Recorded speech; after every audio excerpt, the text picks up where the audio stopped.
There we go. Sleeves all rolled up. We're ready to roll. Oh, we started? We started now. Oh, yeah. wow. I'd like to start this episode, right? Because I've got beef. I didn't mention this. Oh, we're getting right in the Yeah, cold intro? Okay. Cold intro. Cold intro. Just want to say fuck you and Liam. Right? Because I listened to your episode.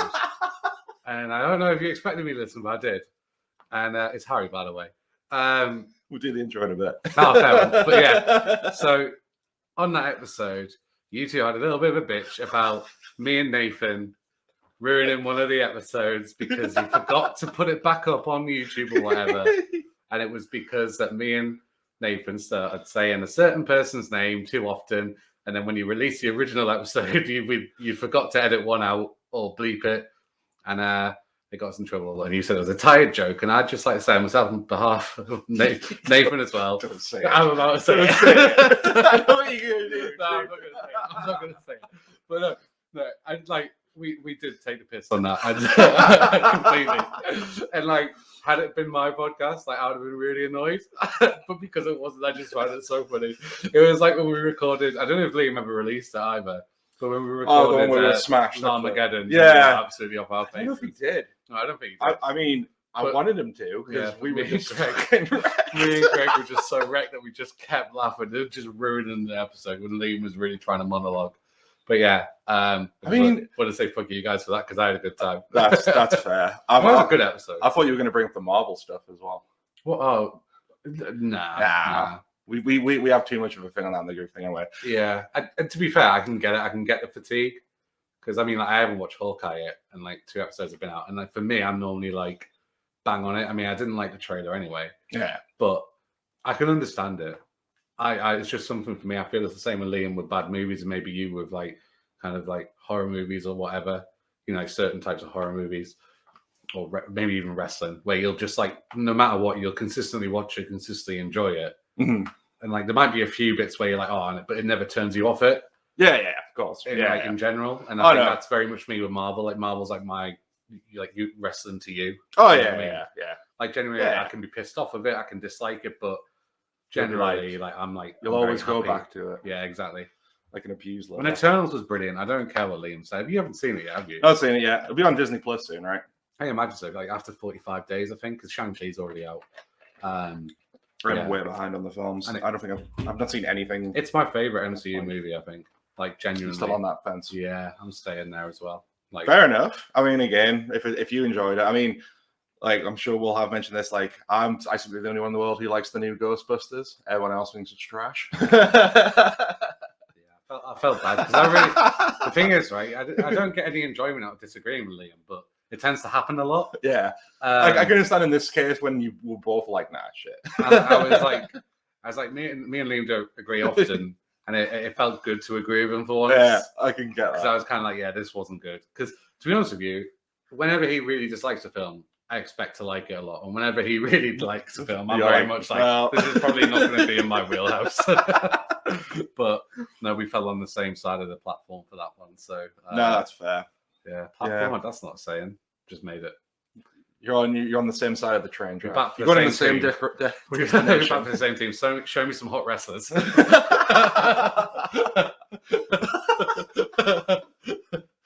I didn't get any pictures on you. I just pull stuff off my shelf. Would you fuck your pants up? Would you fuck this toy? I'd fuck that toy. If anything, I'd Richard Gere that toy. Allegedly.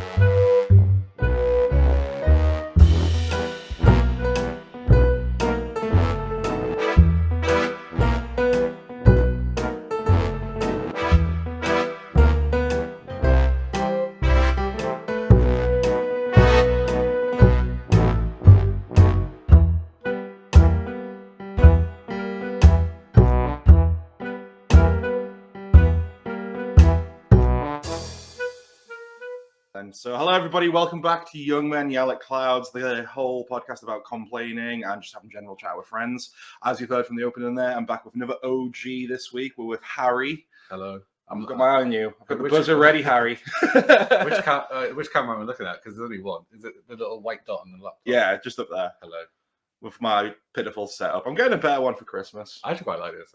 Yeah, it's weird looking at cozy. myself. That's why I keep looking kind of like over here and like welcome back. Oh, I'm wow. like I'm confident with the voice only, not looking at visual. yourself. Yeah, hence why the YouTube stuff didn't really kick off with me. I was very much I don't want to be seen.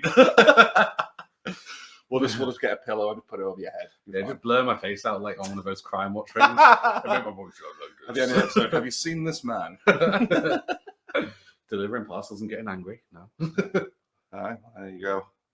If you live in the northeast, especially Newcastle, and you do work again Amazon delivery, this guy, Yeah. he will throw it at you. And like if you're wrong, I will argue with you. He will. Just to be just put that out there. Awkward. Well, I think one of the reasons I was always wanting to do an episode with you anyway, but then you kind of intrigued me this week when you said you really wanted to do it because of memory foam. Are we getting straight into Let's get straight into it. It's memory, like we'll kick off from there, yeah, why not? Right. So I wrote a little note down in my phone, right? Mm-hmm. Because I was thinking, because I know you'd said like, oh, we'll have to do it at some point. Yeah. I was feeling like, I've not really been. I've very like since like last time we had like, I mean, Liam's already mentioned that he was obviously supply teaching.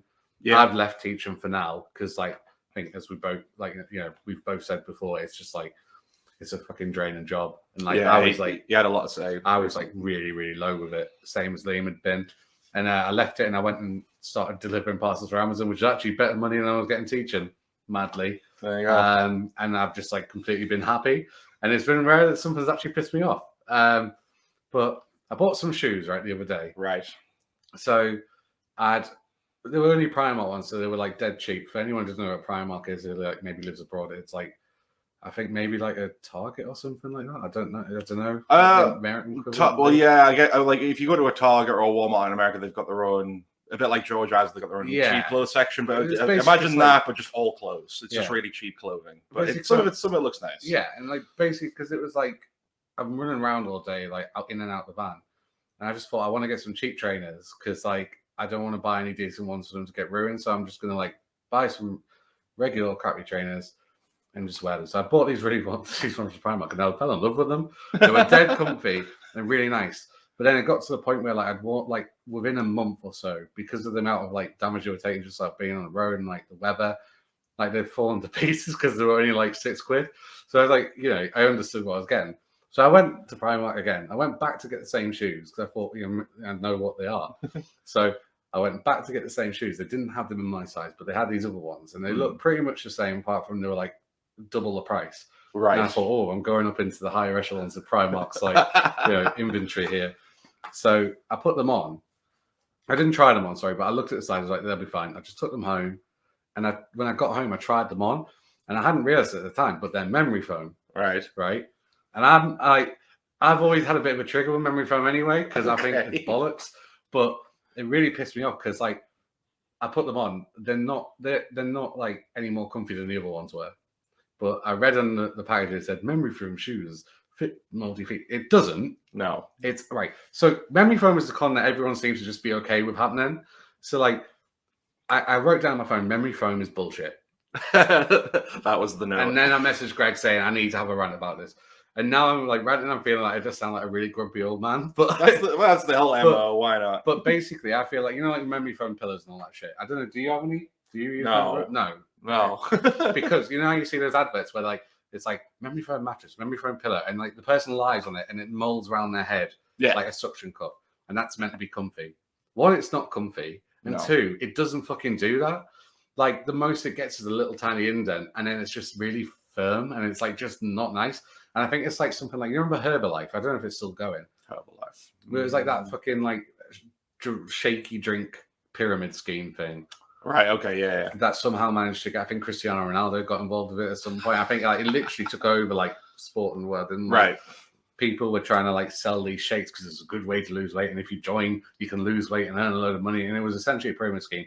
And I'm kind of under the illusion that memory foam comes under the same thing, but it's just not a pyramid scheme. It's just a big fat con, and I hate it. I don't really have much more to say on it. It just really pissed me off because I was like, I don't, it's just, I don't know anyone who actually likes it. I can understand maybe if you've got a bad back, the firm nature of the mattress is good because it doesn't move too much when you get up, but it doesn't do what it says in the tin where it's like, I expect it to lie down in it, right? And it to have my shape of my body. And then when I get up, it's still there. So I can just like kind of slot back in like Woody does in Toy Story. Yeah. And it just doesn't do that. It doesn't. I remember the adverts used to be like that as well. Mm-hmm. It would be like, you'd get like that woman who'd lie down in a bed and there'd be like this massive indentation and show you like, this is good for your spine. With, like, it just doesn't look comfy. I mean, like, who wants to it's like, when Stewie goes to sleep in Family Guy and he digs like half a hole in the ground. And he puts half his head in. That's essentially what they're doing on the adverts. Yeah. And it just doesn't look comfy at all. Who wants to sleep with their head like indented into something? It would smother you. Hey, exactly. I mean, you're right as well. It's this really expensive con because when I used to work retail at TK Maxx, the most expensive pillows we get in would be the memory foam ones. And it's bollocks. Yeah. It's just really heavy as well. I'm just like, is this really what people want to sleep on? And I'm weird. Like it's with a mattress like this one's got a bit of a spring in it, hasn't it? It's like a springy mattress. Just a springy one. I'm sat on the bed for audio listeners. Production. Yeah. But I'm sat on the bed and like I prefer these type mattresses where they've got a bit of bounce in it because I feel like it's a bit nicer, a bit more comfy. Whereas you get on a memory foam, you like you go to a hotel and they've got a memory foam mattress. You jump on the bed because you want a little bounce. You can just boom, and it's like, oh my back! I've just put my back out. it's like memory foam's fucking bullshit, man. That's what I'm saying. And it just pissed me off because then, and I'm not gonna lie, I kind of do like these shoes now because they are quite comfy, but the memory foam makes no difference to that. Like, it's not molded to my toesies. So when I put it in, it like anyone could put their foot in that. It's not going to be like Cinderella. They're not going to be like, oh, I can't wear this shoe. It doesn't fit. Like anyone could wear them. Yeah. It is comfy, but it's no more comfy than the other shoes that I got for half the price. And it just really pissed me off that I paid double. Well, there you go. I mean, they look nicer. You're the control on that as well because you've had both pairs. Yeah, exactly. So you can be like, well, I had these ones. And they were fine. These ones were all right, but weren't to my head. If any different than them. If you asked me, would I buy them again? Yes, I would. But if they had the other ones on my size, I'd go for them. Yeah, all right. And they're no more. They're exactly the same comfort. I mean, given that you wore them, do you see like any kind of benefit for someone who might have like? Because usually stuff like that, I have bad feet. Yeah, I've got bad feet, right? Well, I've got bad feet and bad knees. Like I had I shattered my knee. So I mean, like. For me, this is amazing that I'm even able to run and I'm losing like a load of weight because I'm finally, after like 3 years since my injury, able to actually do any kind of exercise where I'm not getting injured. And it's like, that's one thing that's good about the job. And I'm starting to build my fitness up again. And like my knees aren't having any problems, but they weren't with the other shoes. So I don't know if it's just like because I started walking on the routes because there were lower routes when I started. And now because I'm getting big routes, I'm running. So I don't know if it's just because I've been building it up and I've been doing it gradually. I'm not just going all out trying to get back into it and injure myself. But I normally have issues with like my arches and my feet because I've got really high arches and wide feet. Yeah. See, I walk, apparently, it's been a while since I was at the doctor's, but when I was there once about my feet, I walk like that. Like inwards, I think, is what they said. So, you can see how high my arch is. I think mine are just quite flat. This is great audio. It is, right? We're just looking at each other's feet, guys. For all you Quentin Tarantinos out there. Oh, yeah. I didn't know this was a thing. I didn't know this was a thing. I mean, but when me and Liam told you, did you look back and go, you know what, there was a lot of foot stuff there? To be honest with you, like, this is going to sound really bad, but genuinely, I don't find like Quentin Tarantino films that memorable in terms of, like, I could point to certain bits, like, I count six shots in Django. I'm not going to say the other bit, but... Right, okay. And there's certain bits like that, and, like, within films that, and, like, obviously... Senior Candy, or whatever he's called in Django. As you can tell, how memorable I find Quentin Tarantino films. All my references to Quentin Tarantino films are from one. I think you're right. I'd say Pulp Fiction's the one people seem to remember the most. I remember the dancing bit. It's the most quotable and it's got the most bits, I think. I think it's generally because like I only ever see one of his films once, and I'm like, yeah, it was really good. Don't need to see it again. True, and then it's because like his films are so long as well. Yeah, in his film, he's very much a dialogue-heavy man, which is probably why it's not always easy just to remember like full bits because he has full monologues in there. I remember the bit. So one of my favorite bits from any movie I've seen is the Monsieur LADbible scene. So I'm quoting the exact bit now, and I'm saying it's not very memorable, but the one with Christoph Waltz when he's at the farm. And the Jewish people are hiding under the floorboards. Oh, the start. And he's got the glasses of milk and Glorious Bastards. Like that scene is like chilling and excellent. But I think for me the best scene in that is when they're in the bar and he gets rumbled because he does Is that Fassbender because he does the free wrong. Yeah, he does was it like the English free when he was supposed to do the European one, which is like that or something. Yeah. I remember more than I thought I did. So once you get rolling, it's like I still haven't seen. I was about to say 100 Ways to Die in the West, but that's not. That's Seth MacFarlane. No, same time. No, what's it called? Fucking. Was that one? Swear in this one? Yeah, I think I've been doing it already. So. Just go no time, guy. Don't bleep that out.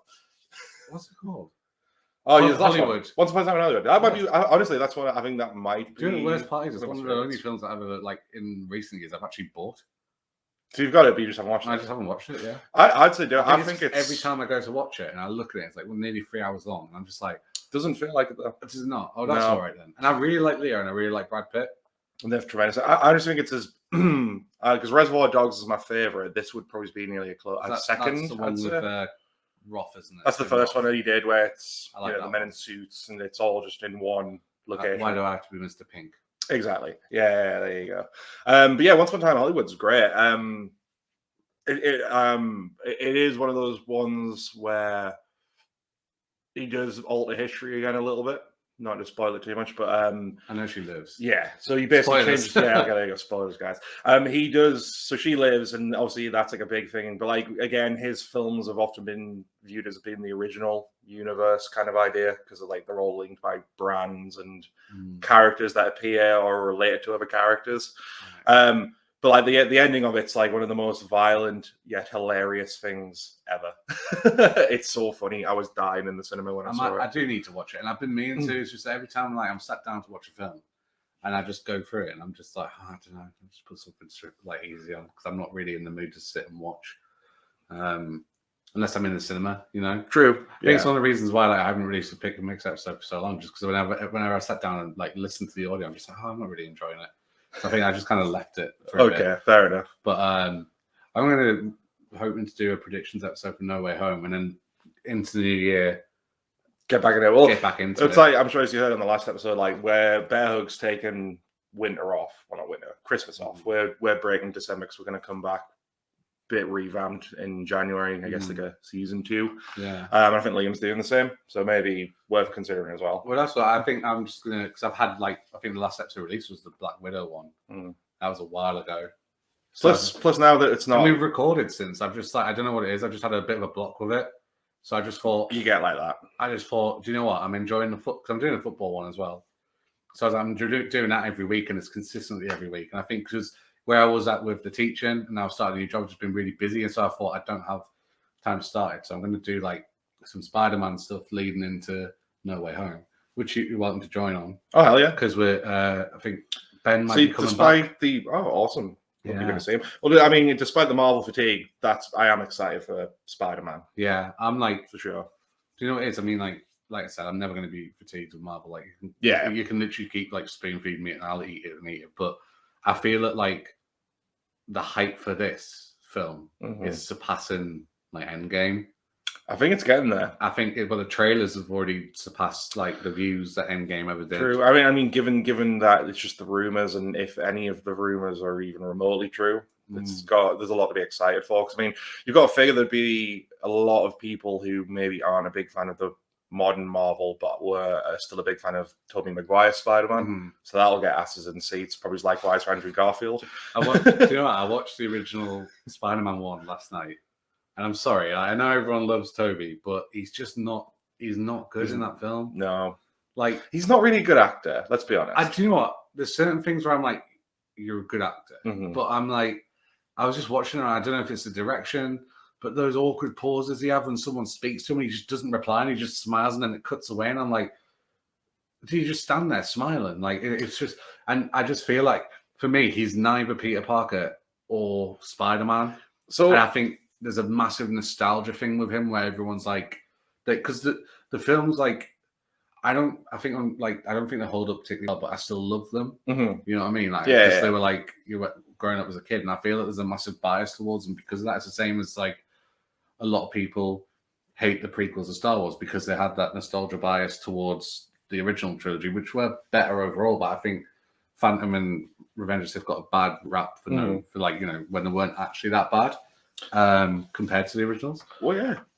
I mean, I think the reason why I don't necessarily hate him it's because if you know Sam Raimi, he was a huge Spider-Man fan, but he grew up with when it started with the comics, and I think that's what very much what his films are. Like his Peter Parker is how he originally was. Like he was a proper nervous nerd, and now he's kind of involved. Like so, he's not really our Spider-Man because what the Spider-Man we used to be, he's still like a smart, brainy, getting a bit of an awkward nerd, but he's also funny and he's a bit more charismatic and he's a bit more brave, whereas our other one, he's only brave, but he's actually in the suit, I guess. But I just think there's like with the Peter Parker in the original Spider-Man comics, there's a level of like nerdy and kind of awkward and nervous that I think, you know, he is, but I think Toby goes like past that. It can be a little much at times. I think it goes like creepy and just very much like this is not how a person is. You know what I mean? Like, it's just not. Just doesn't sit right, and I think the Spider-Man like is not as good either. No, I think there's just for me there's a lot. I understand why people love it because like for a long time I did. I just feel like we've had better Parkers and Maguire and Spider-Man. We've had better Maguire since we had better Peter Parkers and Spider-Man in iterations since his, and I think that the hate that Garfield gets is so well, to be fair, I don't feel a lot of people hate him. I know Liam does. I don't know what Liam's beef is. To be honest with you, the Amazing Spider-Man 1 I think is actually a really good film. Yeah, there's certain story like the parent storyline are just like trash. It's like stop. But because they were trying to blend like Silver Age and Golden together. I haven't seen the second one. Did they bring up the parent storyline in the second one? And like, the second one is a car crash. Yeah. But the two consistently great things about it, Emma Stone and Andrew Garfield, and I feel like, you know, the core of the movie, I think they're a lot better as a power couple in the film than MJ and you know, Peter are in the original trilogy. Yeah, you feel I never bought the romance between Peter and MJ in the Maguire one. Well, the thing is, it never felt like they actually loved each other. It just felt like they got together and then just hated each other. How old they both were in the original? No. So I think at the time of filming the first one, this is what Steph told me last night when we were watching it. I don't know if it is 100% accurate, but she told me that she was saying when they started filming it, he was 27 and she was 18. Right. So I mean, like, there's no wonder they didn't have much chemistry because realistically, like, that's like 10 years your whereas senior. Like, what's she called? You know, Gwen Stacy, Emma Stone and Andrew Garfield, very much same age. Obviously, they were a couple in real life as well, so they have that chemistry there that was natural, but also so good on screen. Like that for me, like, surpassed anything else that any of the other movies have done. Although Tom Holland and Zendaya have got good chemistry as well. Again, I think it's just if the actors are actually smooshing behind the scenes, it just seems to translate well. Isn't there a thing that's meant to kill the chemistry once they bang? It's meant to be over. I guess it depends. I suppose. I mean, if they're still actually in love, why not just get that on the screen? That's what they said on Friends, but everyone hates Friends now. That actually brings me up to one of my things, which I'll bring up later. But before we get to that, I want to go back to the original Spider-Man series. I think you'll find this interesting, and I'll bring it up again on the episode we'll do. Do you know what the original genesis of that first Spider-Man series was? Like, who was going to be behind it, essentially? Who was originally brought on? This would be interesting if you don't know this. Clue. Like, just give me the first name. Oh, you're talking about the director and writer? Yeah. It's not David Lynch. No. Oh, that would be interesting. No, I know it's someone. Biggest director certainly of the 90s, as well as. Is it not Fight Club director? Nope. No. Nope. Okay, what's the first name? James Gunn. No. James Cameron. Really? James Cameron. So I started reading. I read a book. I'm sure there's a Lynch.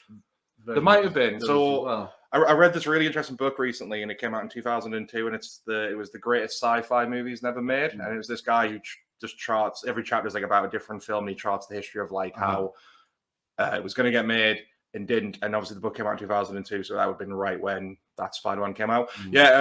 Between doing True Lies and Titanic, James Cameron was brought on board and even wrote a script, was eager to do it, but then that's when copyright issues kicked off because obviously at the time Marvel was nearly going under, and then that's why the rights are all over the place. Yeah, so like during that point, the rights went between several different studios, and all them kind of closed down for whatever reason. And then when it got to the point of nearly being made, a massive lawsuit happened where you had these various different studios saying, well, no, we still own the rights. No, we own the rights. And that's why it took so many years until Sony won and were like, well, we've got the rights. So how close to that script is Raimi's, or is it very different? Like, again, this is what this book shows. Like, a lot of films will, like, it's amazing how in Hollywood people will be brought on and actually paid a lot of money to come up with a film idea, but it can start off here and then it could be somewhere completely different by the time it gets there, because usually they'll first see a script and like it, but then be like, okay, well, this is too much, we can't do this.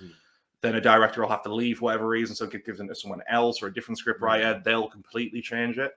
And from what I remember, his script was not bad. I think the villains in it were going to be like along the lines of sort of like Electro and the Sandman, and there was another one there. I can't quite remember.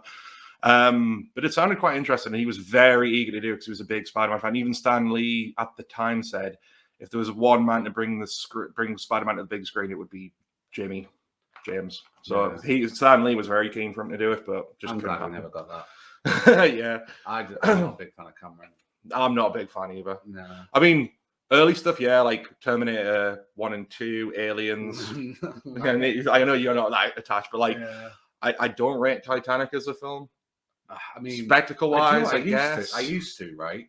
When I was younger. Now when I watch it, whenever I've tried to watch it, I'm just like, oh no, it's just the whole thing of like. I think it's just because I like Leo and I like Kate Winslet. Maybe I just think that's the whole thing. It's like it's this big historical disaster, but it's just more about like a love story. Nah. Avatar's shite. Yeah. Oh well, that was featured in the book as well. So when the book came out, the whole chapter was on him. No, I think it was maybe part of the Spider-Man one. Anyway, basically, he's been trying to get Avatar made since the 90s, and when the guy in the book described the treatment, it's basically how it sounds when it came out. Right.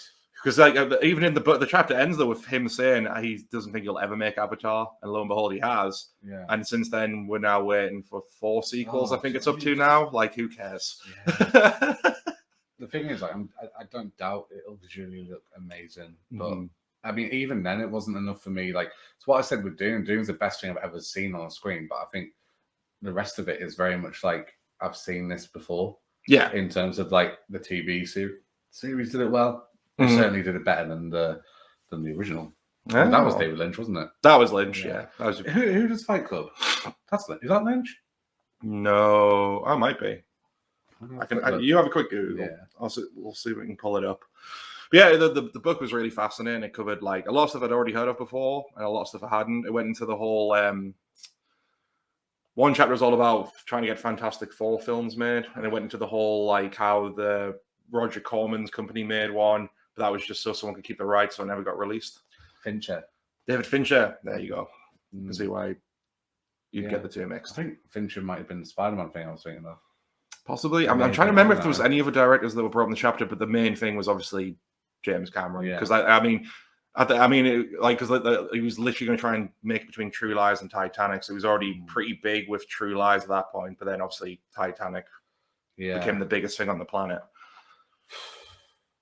Fuck James Cameron. But going back to something you said there, I think this is something I did want to bring up and I completely forgot. Is how. So I do love Friends. I still think it's funny. I will still watch it. But you know, I hate that. I'm not sure if this is the first sitcom to do it. There was certainly the one where it became a popular idea, but it's ruined the whole thing of romance and comedy because every storyline now is will they, won't they. The whole Ross and Rachel thing. Like I see it in so many now, and it just kind of infuriates me, especially. What, in like sitcoms, you mean? Oh, mostly in sitcoms, yeah. So like, well, it's like the Big Bang Theory copied it with Penny and Leonard. Yep. You've got so many that do. Scrubs did it for the first 3 series, but they're quite funny with it because you get to the 4th one and he gets Elliot, and then he's like, I don't want to. Yeah. And they actually make a joke of it about the being Ross and Rachel. So, I think Scrubs had like the benefit of coming up like. Wasn't it like it was like kind of coming up as Friends was coming to its end? Yeah, so it was been just about airing as Friends was wrapping up. So I think they were learning that like we can take from the good, but also like move away from. But I mean, like How I Met Your Mother, like that's just the biggest. It's the biggest waste of time ever. When you I used to really enjoy watching it, and then like it's like, you know, Dexter. Although it was his comeback like recently. But, Yes, yeah. Like Dexter got ruined for me. Like after season 4, I think it was. Have you watched Dexter or not? No, I remember watching it the first season when it first came on, but I never got gripped by it like everyone else did. I know lots of people really liked it. Up until the end of John Lithgow's season where a big character dies, right? But then it starts going downhill. But I was still kind of on board because I liked how much I liked it before. But then the way it ends, it completely ruined the whole series for me, where I was like, I could never watch this again now. You know? And I feel like How I Met Your Mother had the same thing. Game of Thrones almost had the same thing. And it's not because I think it's a particularly bad end. I just didn't like it, so it's kind of like I feel like wasting my time. So like How I Met Your Mother, I never watched it when it was on TV, but I remember when they added it to Netflix, I was like maybe in my last year of uni, so I was getting added like a lot. I remember it was just around Christmas time, second or third year of uni. I had to I was at a point where I was doing lots of work and I had it on the background, but I was still watching it. So I flew through all the. It's one of those. It's like Friends now. Yeah, leave it on. And right. So I flew through it, laughed a few bits, and thought, you know what, this is actually a better show than I was giving it credit for. But then obviously when I got to the ending bits and had heard what basically happened, I was like, yeah, that's the worst cop out ever. I think I was in second year of uni when it was like kind of coming towards like the final few episodes, and there was only 2 of us in the house who really watched it. And I remember her saying to me, because like I watched it, but I never looked too far into it. I was just enjoying it. Yeah. And I never had any theories about who it was. I was just very chilled. And like she was one of these people who's like deep diving into it. And she was like, I think he's going to go back to Robin. That's what it's all about. And I was like, I'm reading it online. I think everyone's like, and there's obviously like looking back, you can see that we're clearly leaning towards that. But what a fucking cop out, man! How I Met Your Mother, can I bang your aunt like that? And I was just like, how can he get it so wrong? And I think it's because, like, you know, they start off and like this is where we need to get to.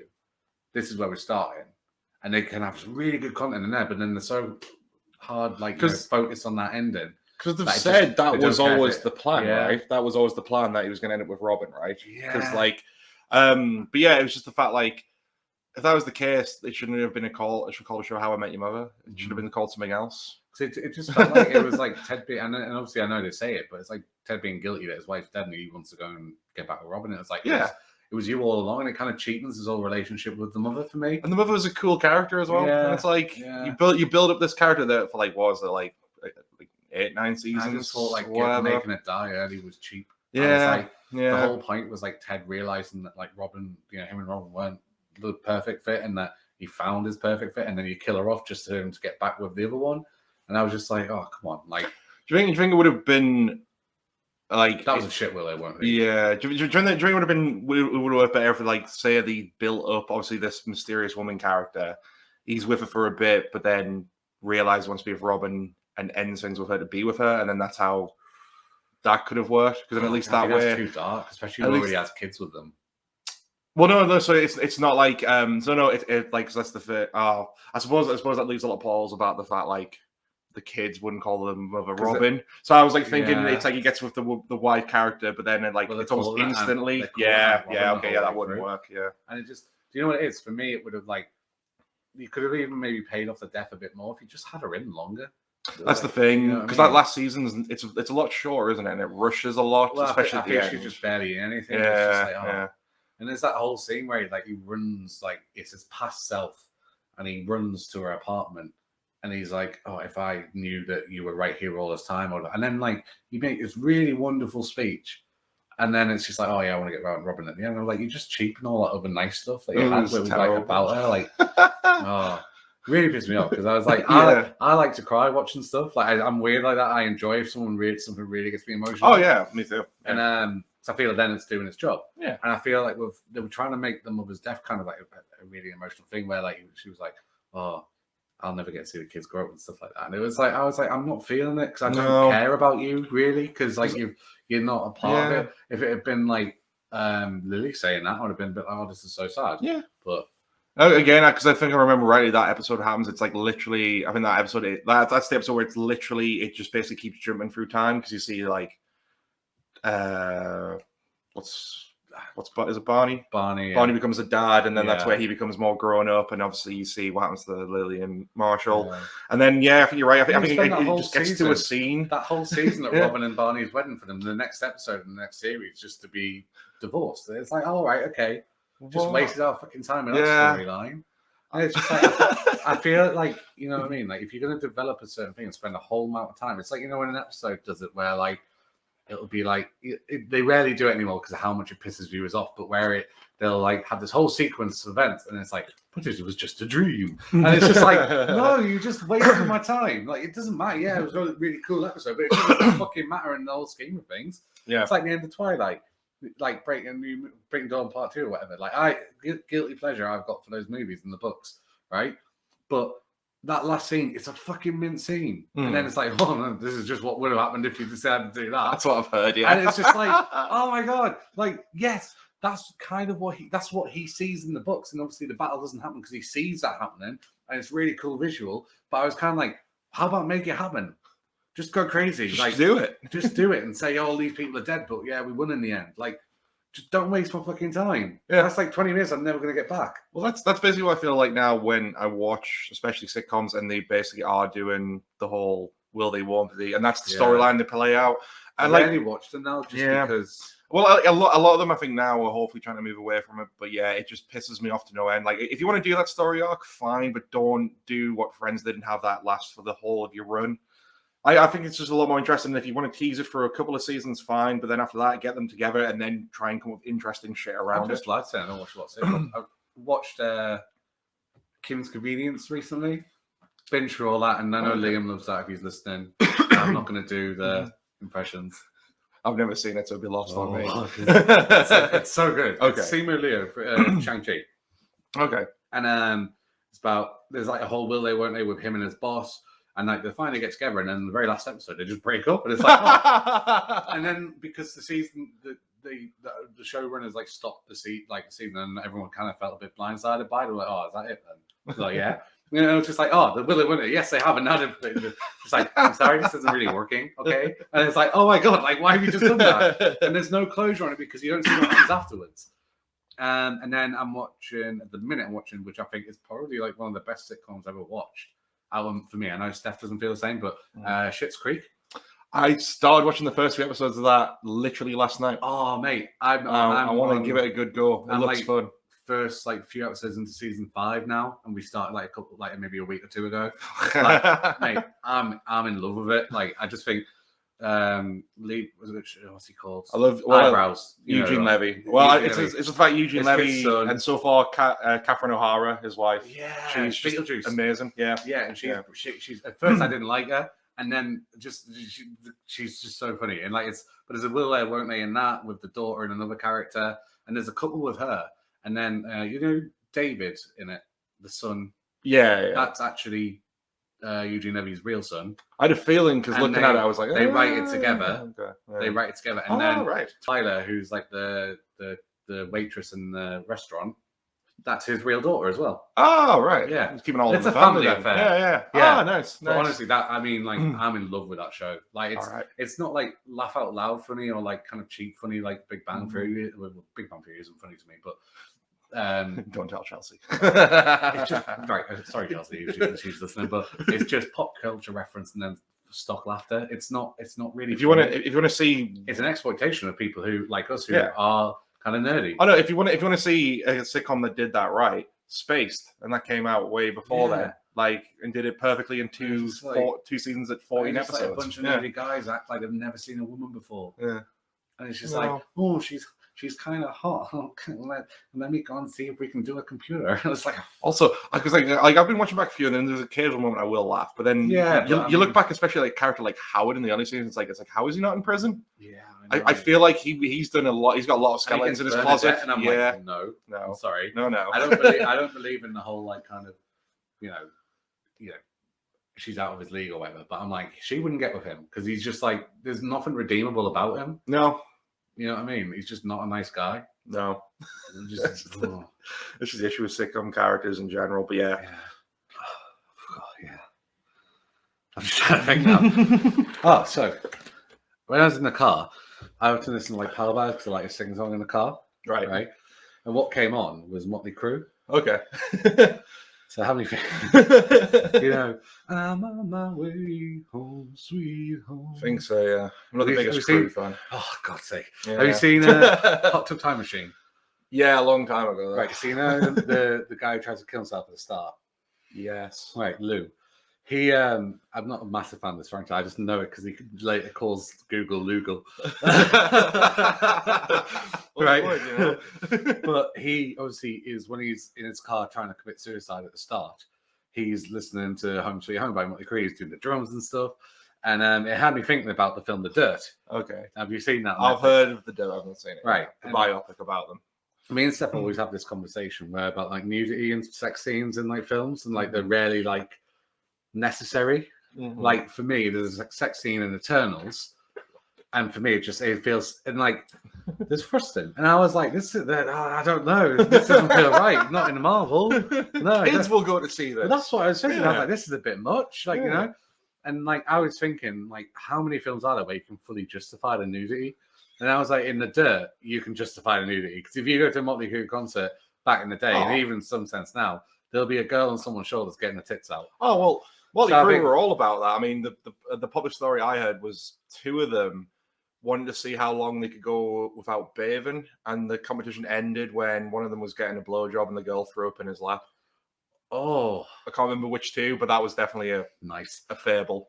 Yeah, so like my idea for a topic was like, you know, how like can you think of anything where like the nudity is justified in a movie, or is there anything where you can think, or you remember where you're just like, this is totally unnecessary, I didn't need to see this?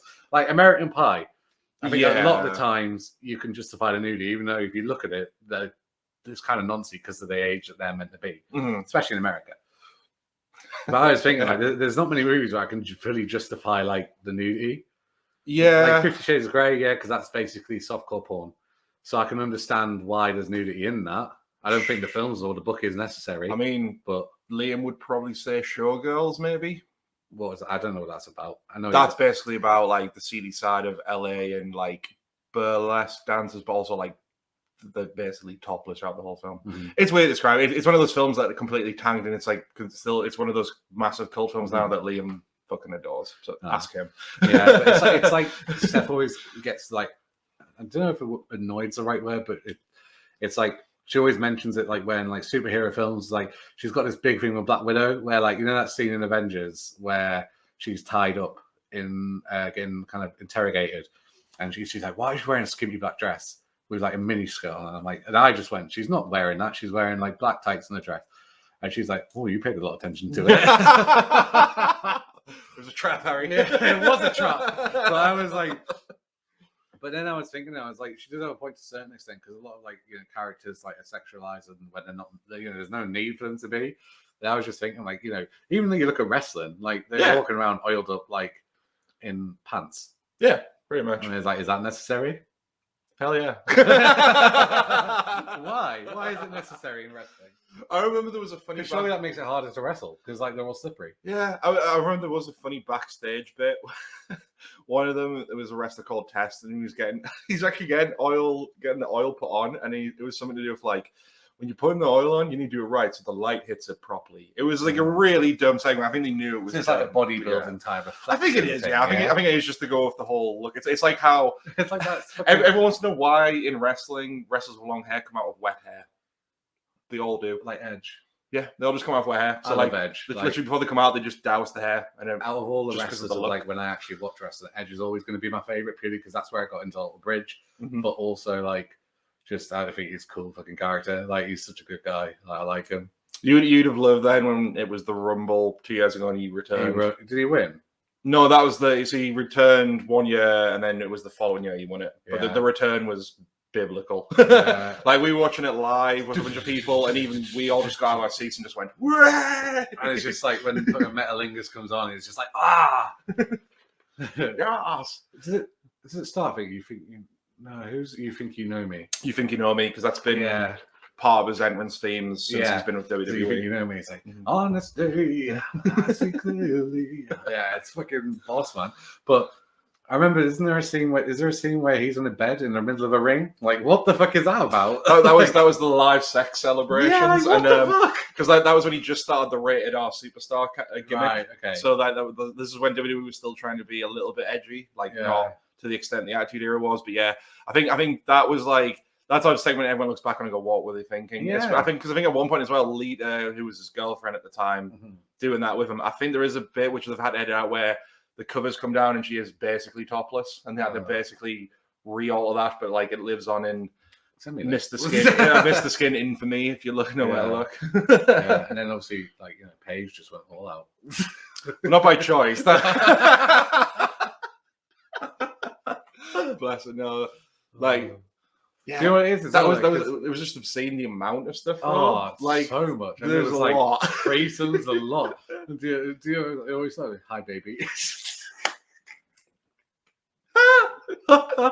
Do you know what it was though? Right? Obviously, it's terrible. Like, it was horrible what happened. But like, whenever I hear an interview, especially when it was like the Fighting with My Family came out, I was just doing a load of interviews and a lot of podcasts that I listened to. And I was just listening the entire time, and I couldn't take it seriously because I was just like, "Hi, baby." I was like, "I wonder if they go into this part of the film." Oh no! that's just the post-credit scene. I think her getting a train being run on there.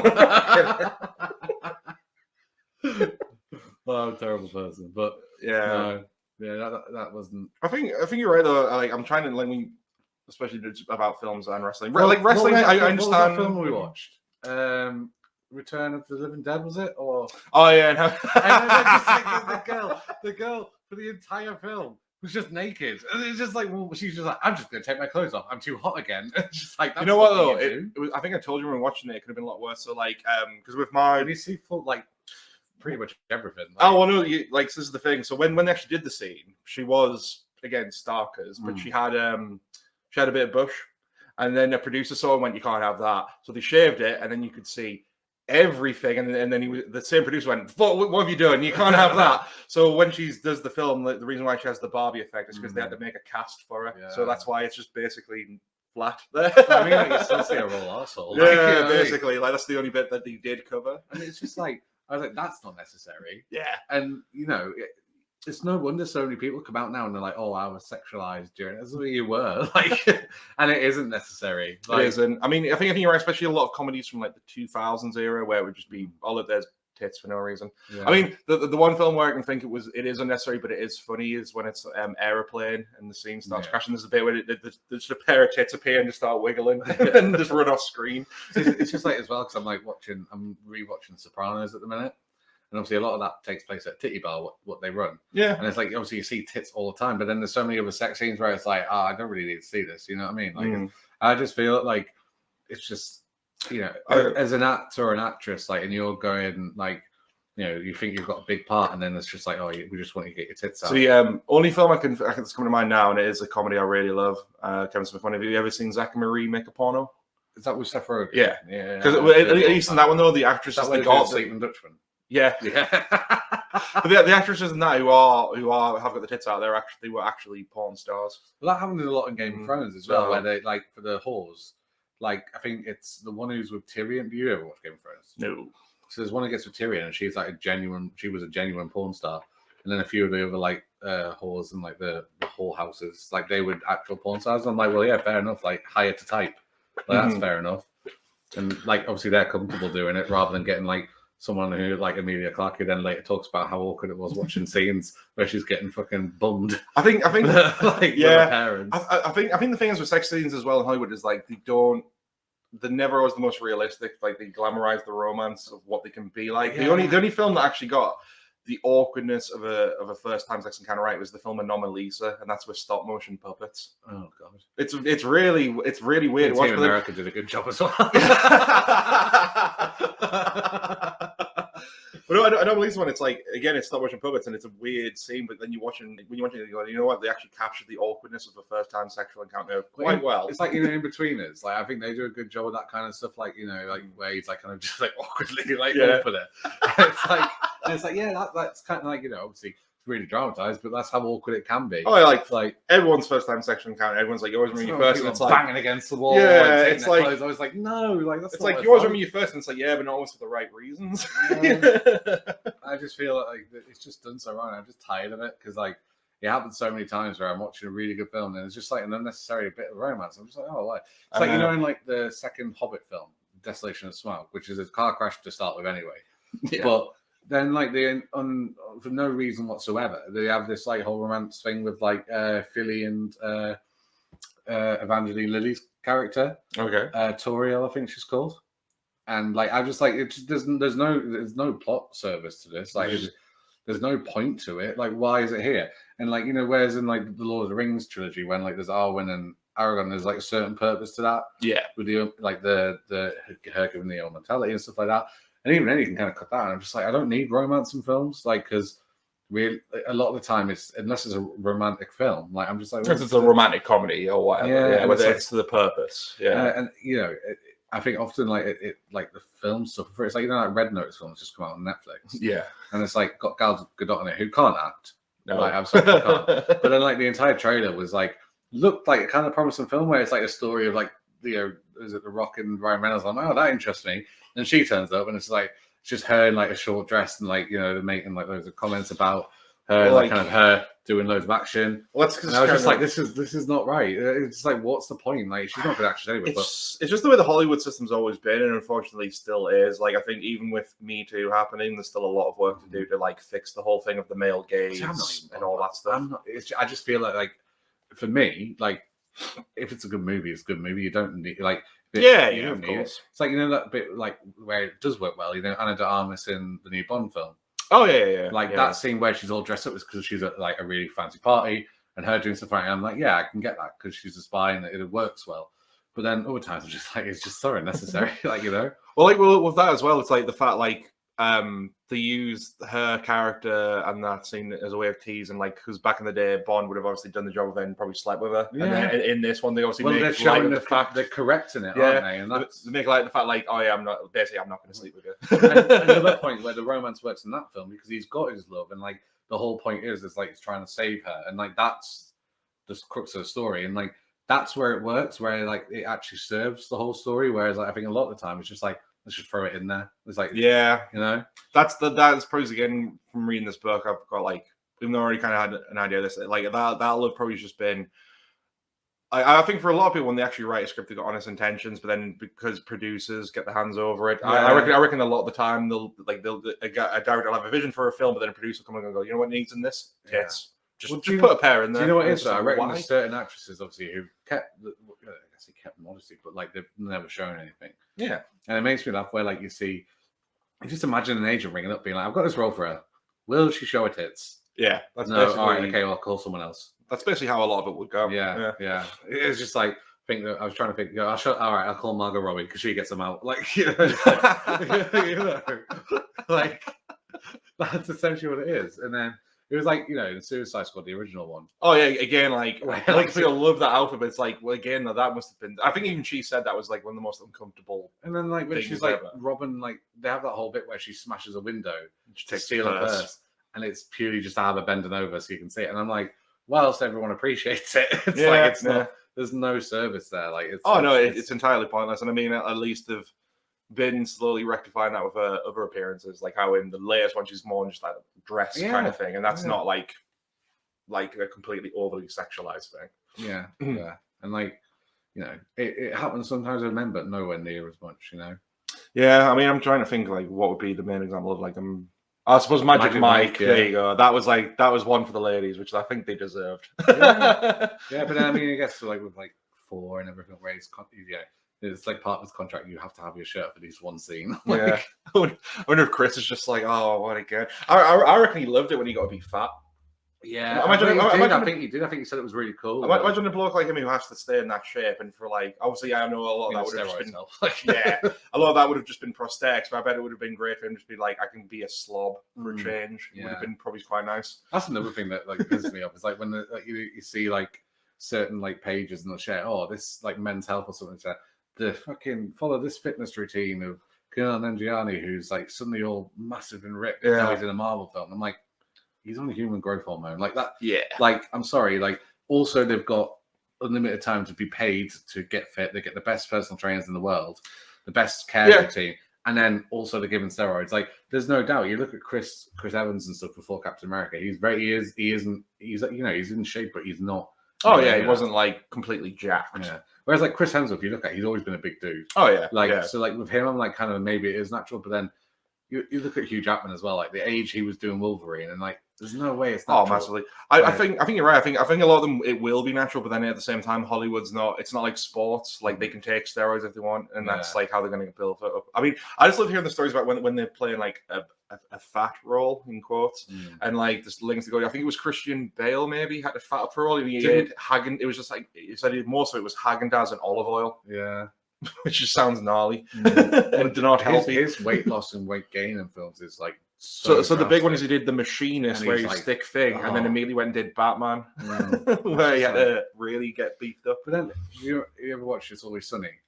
Yeah, bits and films. Yeah. There's that scene where like Rob McElhenney, who plays Mac, he for one season comes back really fat, but the whole thing was he'd agreed with the cast. He said, "Oh, we should all gain loads of weight." Come back for the next season because that's how life is. Everyone gain weight for no reason or for certain reasons. And then like he apparently was disgusting to be around because he was just constantly fucking eating burgers, pizzas, Jenny stunk. But then like the rest of the cast was like, yeah, no, we're not actually doing that. But then he was like, right, okay, I'm gonna get into super shape. And now you look at him and he's like fucking jacked. And he just went. And he was like, do you know what? He was on a podcast. He was like, it's really not that hard. All you have to do is get paid by the studio to do it and get a load of money, get the best personal trainers in the world and just never eat, you know? He goes, that's all you have to do. And he was like highlighting how fucking stupid it is. And I love that. And now he owns Wrexham Football Club. With Ryan Reynolds. Like the maddest thing ever to happen. Yeah. You know what? I mean, I've got a friend who lives in Wrexham as well. She was up recently. So I'm just like I was just saying, like, how... I don't think she's encountered it, but like there could be a point you're just walking down the street and you will see one of the two of them because they are there quite often. Yeah, for stuff. I mean, they have to be in some sense. Do you know what I love about like? There's a lot of American money going into football anyway. I know it's not something potentially you know too much about, but obviously they've invested, and it was quite nice seeing because they're not even in like the top 4 divisions. They're in the 5th division, which is technically conference. Yeah, they're in conference. Okay, right, yeah. So like they were asked, and like Rob just went, well. Our aim is to eventually get to the Premier League, and it just made me like. It was nice. He was like, he goes, "Well, it is possible, isn't it?" Yeah. And like, it was just such a nice naivety. You know, they were like, "Well, that's what we'd like to do," and then I was like, "Oh, fair play to you." Like, I mean, if the one proof it could be done, Hartlepool's spent many of its seasons being in League 1 and League 2, and then for a while was in Conference. Yeah, no, that's why my brother's really happy to get the new FIFA because they're finally back in the new FIFA. I mean, like Wrexham were in the new FIFA, even though the league that they're in isn't in it. Just because they're part of like a rest of the world team. Okay. But it's you know it's really cool because like football, like anything, is a business, and like I think they're going to do it right because you know they want to earn money from it. Essentially, that's why they've invested in them, not just done it for the fun of it. But it would be cool if they got higher because I'd love to see more of them just turn up at like my match of the day and you see them there. And it's just like it's fucking Mac. Fucking Deadpool, just fucking chilling, watching the game. Oh. They'd be if they did like a third kit or something where it was like Deadpool. It's just like I'm sure you could pull those strings. Yeah, Marvel, come on, man. Right, I was going to say Fox, but yeah, it's Marvel now, isn't it? I feel like whenever the next Deadpool film comes out, there's got to be just a scene where just don't explain it. He's just wearing a Wrexham football shirt. Yeah, post-credit scene him at the match. Yeah, exactly. Why not? Yeah. Like they could easily get that done. Why not? 100%. I'm pretty sure Rob in the new season of Always Sunny is going to be wearing Wrexham gear at some point. Again, so, why not? Yeah. Even though that, like, cause the bar's somewhat sports themed, isn't it? You could have just have a shirt on. I mean, it's like an Irish pub. It's like I don't think they've got anything to it apart from it's. Like you could just have a random shirt on the wall of Wrexham FC. Yeah, why not? Absolutely. It's like when talking about How I Met Your Mother, when Marshall used to wear like Canterbury stuff, and like rugby shirts, and I'd be like, oh, that's a rugby shirt, and like Steph would be like, how do you know? I was like, I know the badge and stuff, and I'd just be like, I wonder why he's wearing that. Maybe if it just picked out randomly, or it was always one of those weird. It was the weirdest thing for me on that line was when again in Big Bang Theory, there's a scene where Leonard's drinking a fucking brown ale. Is he? Yeah. Oh. I was like, wow, I'm surprised they have that over there. Saying that, one of the guys I know from like Twitter through like MMA, and he's called Casey Cutman. Shout out, he might listen. But he has been to Newcastle a few times because he's like a cut man for like. I think he owns a gym, but he also like works as a cut man for like various promotions. And I think he said he was over in Newcastle for something, and he's from like I think somewhere in America. I can't remember where exactly, but he's in America, and he came over and he said, "I love Newcastle brown ale," and he gets it. I think cheaper than we can buy it here. That's surprising. I thought That's there'd be what like I a thought. markup Yeah, on that's it. what I thought. But he was telling me how much he pays like per can, Oh, whatever, and he gets a cheaper. And I was like, fair one. oh, nice. Yeah, but apparently it is a thing over there. They do have it. Well, I think it personally, probably Newcastle's biggest import for America then. I personally feel it's piss. But Oh, I like a brown ale.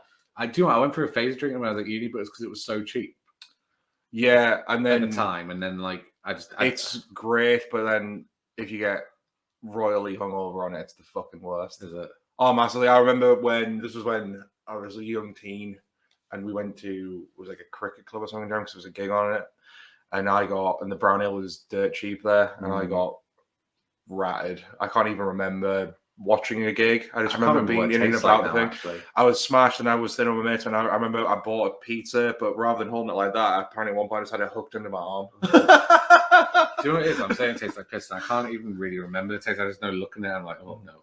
Like, no. It doesn't look the most appealing, but then I enjoy it. But yeah, if you're just getting completely tanked on it, you will regret it in the morning, and probably at the time as well. Brutal. Anything else you want to bring up, or should we just go straight to LADbible? I hate snow, mate. All right, we'll do a bit on that then. I hate snow. Fuck snow. Harry, so if we're recording this on the day where is it Storm Arwen? Arwen. Look to the west. Storm Arwen has hit the UK, and we've had pretty gnarly winds. We had a red weather alert, which means people don't died. go outside. Yeah, people have died. Debris, because it was like 100-mile-an-hour winds, and now it's actually really heavily snowing. Well, it still is. Fair not be. The window's steamed. I can't tell. But yeah, I love the snow. It's my favorite weather. But you're very much on the opposite side of that coin. Yeah, I had a word with the snow. I don't like it. You did. It was actually punching my garden. Yeah, do you know what it is? It's such. I'm saying like to Greg, like I'm very much someone who's always warm. Yeah, I am too. I like being cold because it's like I'm very rarely cold, but I like dry cold, and I feel like snow is the worst type of cold because it's like you get wet with it, and it's you know I don't mind the rain because like I understand what it is. Whereas snow, I'm like, oh yeah, you're so pretty, and I was like, oh, you tricked me. It's not. It's wet. It's horrible, and I just think it just ruins.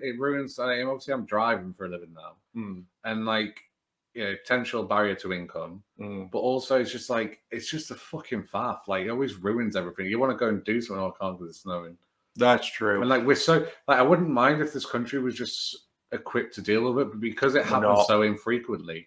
Infrequently now, because obviously go back before global warming or something. Like the UK used to be very bad for snow. Like you would have to be like up to here, but then because obviously with pollution and that, it's not. We'll have a point in the air where it's bad for about a week, but it shouldn't be. And that's the thing. Like, if that was in Canada, that would just be like, oh yeah, it's like that's a Tuesday. You know what I mean? And what's this all about? Yeah, you know what I mean. And then like here, it's just such a fucking barrier because like you know what though, we deal with it so badly. Like the roads. Count yourself lucky you're not living in London. So like up here, fair enough, we can get it pretty deep and pretty bad, but it seems like life can still carry on. London, if it's like about even that thick on the ground, you'd think the city was going to go into chaos. Yeah. Like everything just seems to like go to a standstill. It's like really because like I come from like when I'm back home, like if it's snow back all the time, it'll be up to people's doors like that. Whereas in London, it's like that. And when I was in that time, I was like, well, you guys are freaking out over nothing. Yeah. Like it's not bad at all here. And I just think people like for some reason when it is like that in like any type of kind of chaos. Yeah. In quotes. I just feel that like for some reason people feel it gives them a license to be a cunt. True. Yeah. You know what I mean? And like drivers start acting like arseholes because it's like the Wild West and they don't give a shit. I just feel it's a waste of my time. It's a waste of the Earth's time. It just makes everything a bit more wet after a while. And then the worst bit is it's not even the snow, right? It's when the snow turns into that horrible ice sheet, and then it's like it looks almost like a glacier. But it's not, because it's not cool like a glacier is. It's just a fucking slippery pavement I'm going to fall and crack my back on. Fair. I mean, but what, like, are there any points like so? Like, would you be one of those people who would like kill to have a white Christmas? If I could go skiing. Fair. I love skiing. Like, snow in appropriate places I like. So, like, the Swiss mountains. The North Pole. You know. But, like, just not here. Yeah, because like the North Pole, Santa needs snow because otherwise his reindeers look ridiculous.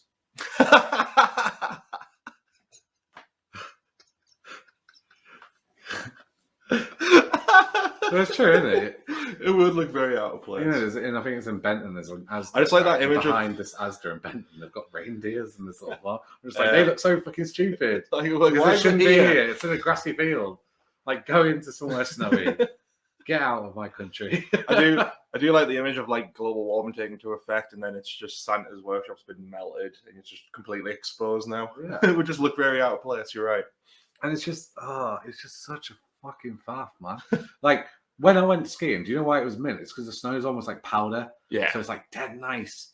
Whereas like here, it's never like that. I think because I think the issue with Arsenal is it'll especially in like a downfall, like especially today, it's been like every kind. Like I think we've had everything other than like sleet, hail. rain. Yeah, I've had hail today. I've had hail then, so there's been hail, but then it was like a nice flurry just then. Uh-huh. So yeah, like ours isn't consistent. It'll be like one type, and then the next day. Yeah, I'd respect it if we had that big snowflake and it lay, and we had a massive amount. I'd be like, right, fair enough. Like that's cool. But probably because it's such a odd flurry. That's why it's a bit treacherous for us. Because then it like, I think depending on the type, that's how it'll freeze and stay on the ground, and exactly. It's just awkward. That's how you'll get like black ice or really bad snowmans. Like I was saying to Harry, like I love it, but then I said to him, I have to walk a portion of my journey to work, and it's all down a cobbled steep hill. Buy a sled. I will probably have to just to be able to get to work for certain shifts. Get a reindeer. That'd be badass. But you'd have to get rid of it like after a day when the snow melts. Yeah, I don't know where the fuck I'd keep it otherwise. For those who are watching this is all I pay for. I pay for a room. I can't really keep a reindeer in here. Do you know what you should do? Just like slaughter it and then keep it in the freezer. And you can eat it. I bet reindeer meat tastes. I bet it'd be alright. Dope. I'd try it. Yeah, man. Sorry, vegans. Sorry, vegans. You're in the wrong kind of podcast. Yeah, man. This is meat. Man flesh. I'd try most types of meat. Is there a limit on what you wouldn't try? What dog? Would you try dog? I'm pretty sure I probably had it when I was in like. I mean, yeah, you've been to a lot of the places where they will eat dog. Yeah. Allegedly. Allegedly, I thought it was some of it was quite. Well, I think in certain parts of Thailand, I went like one of the shop owners said to me, "Goes, yeah, like there's a lot of stray dogs here. If we're low on meat sources, like that is what we use." And I was just like, "All right, that's cool." Because that's what they eat. That's what they eat. So like, I don't mind. Like, I think in certain parts, like Koreans, like were known for it apparently, but the younger generation really don't like that. So it's like it's an offensive kind of stereotype. Okay, to them. yeah. Because like they're like the young people really don't like that. And I think that's fine. Yeah. Like but wherever they do. I mean, like it's like when I went to France, I ate horse. Like would I eat horse here? No, because it's not readily available. Like I'll eat, as long as it's not human, I'll probably eat it. Well, the big thing that a lot of if it tastes good anyway, I might even eat human. The big thing a lot of places that are scientists are trying to probably move towards is that they want more people to eat sort of things like insects and bugs, because a big thing is meat and the whole thing of that process is bad on the environment as well, and for like food levels. So the same, like because apparently you get a lot of protein and nutrients from eating bugs. But animals aren't the bad thing; it's us. So just kill a load of humans. That's true. Eat them. Again, Thanos had a point. Yeah. eat the humans that we don't like. Yeah. I'm up for that. Who's top on the list? Apparently it tastes like pork, and I quite like pork. Yeah, give it a go. A bit of crackling on top. Nice. Stuffing. I wonder like how much of like the actual person could be used for edible meat. Well, I'm pretty sure sausages that we eat are not what we've considered as edible pig. meat. So I'm pretty sure that we'd be a pretty much use. I mean, you look at a hot dog. Like, yeah, that's got to be one of the most questionable forms of meat. But I enjoy it. It's just a slurry a bit out the bottom of the blender, isn't it? Like, I still eat one. I had one at the cinema recently. It was nice. Yeah. Hot mess to eat, like, because they've really gone fancy at the View Cinema for hot dogs. Are they? Yeah, you can get like they're like all named after like you have to places in New. Yeah, no, they're all like named after places in like New York, I think they were, and it was like you just get like loads of different sauce on like crispy bacon and bits like that. So it's nice, but it's a hot fucking mess to eat. One thing I missed from Wetherspoons that taken away was like the chili dog, the pulled barbecue, pulled pork hot dog. Yeah, it was like the hot dog and then the pulled pork on top of it, and they got rid of it. And I'm like, it's the best thing on the menu. Again, like the same thing, chili dog. I love a good chili dog, but that is a hot fucking mess. Yeah, no, I mean, like, there's not much I wouldn't eat, to be fair. Mm-hmm.